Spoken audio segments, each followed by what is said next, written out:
Okay, so what's actually kind of interesting is that before I even ended up hitting record on this, I felt called to make a video, but then I was like, what the hell do I want the video to be about? I didn't know. Like, I felt like something wanted to like organically get downloaded and come through so I can hit record. But then at the same time, I didn't know what wanted to specifically come through.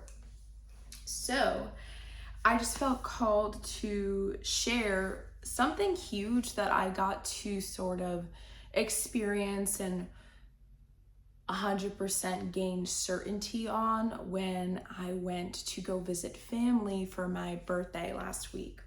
So now I'm back home, and there's a couple of things that I realized or had final assurance on or confirmation on when I was doing the visiting. And one of the biggest things that I really felt called to share for sure, that I didn't know when or how I was going to share it, I guess now is when I'm going to do it, is the idea on guilt with owning your truth, or like standing in your truth, or just being your true authentic self.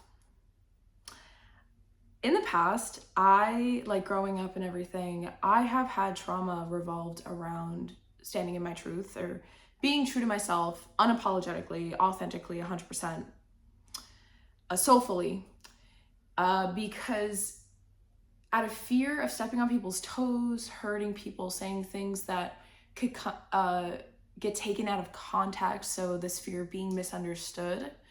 And it has held me back for the longest time in my life. When I went to go visit family, this is like really the first time where I stood my ground unapologetically and really put myself first. There was a moment on my actual birthday day where I had a past connection show back up in my life and try to get answers on the whys behind I stepped away.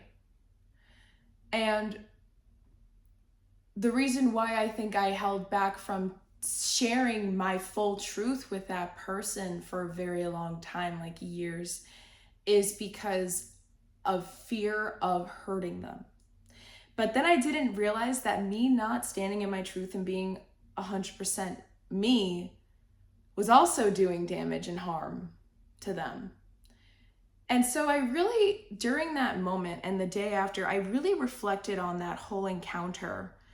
And I realized that at the end of the day, there's going to be those painful, stinging moments in life when you're having conversations with people and when you're having those realizations.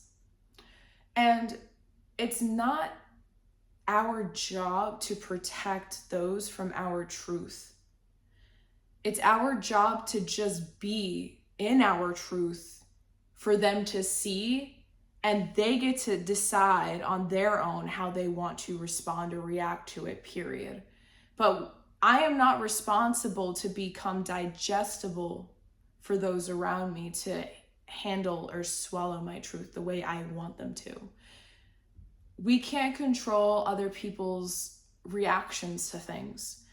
The only thing that we can control is how we choose to respond and the place that we choose to take action or function in life from, energetically and frequency wise. I didn't realize how much me hiding myself was affecting that person's confidence or increasing energies of insecurity within them. And through that conversation I had on my birthday with them, I realized that I should have just been honest, or not honest. It's not that I was lying to them. I should have been 100% transparent since the very beginning, to not only help myself and benefit myself, but also to help them grow. And that was all fear of not being digestible enough.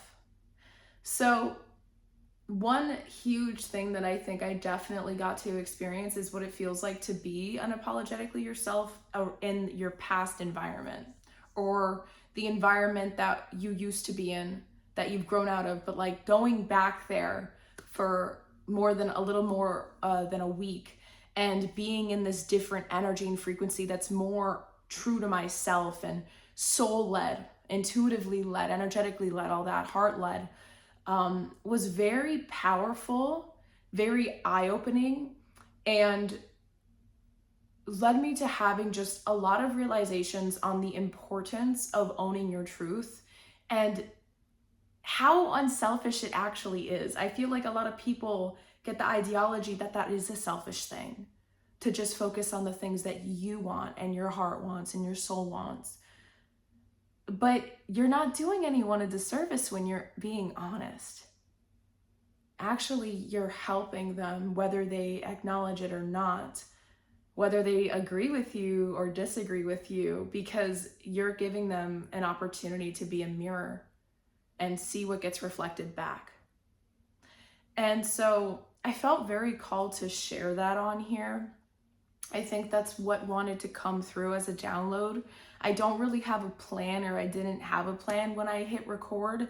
I'm allowing my mouth to just keep moving and see what wants to come out. But I think that's really it. I think that's all that wanted to come through for now. So I send you guys so much unconditional love.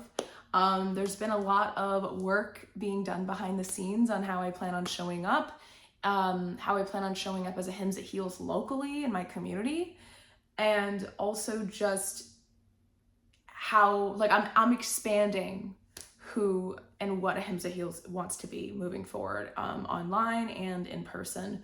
So, if you feel called to explore that even further, feel free to check out my YouTube channel and see the link that's attached to my YouTube channel, description or bio or whatever it's called.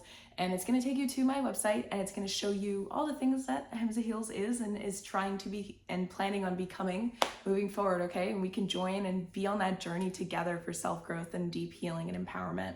So I'm sending you so much unconditional love. Hopefully this video was helpful. Bye.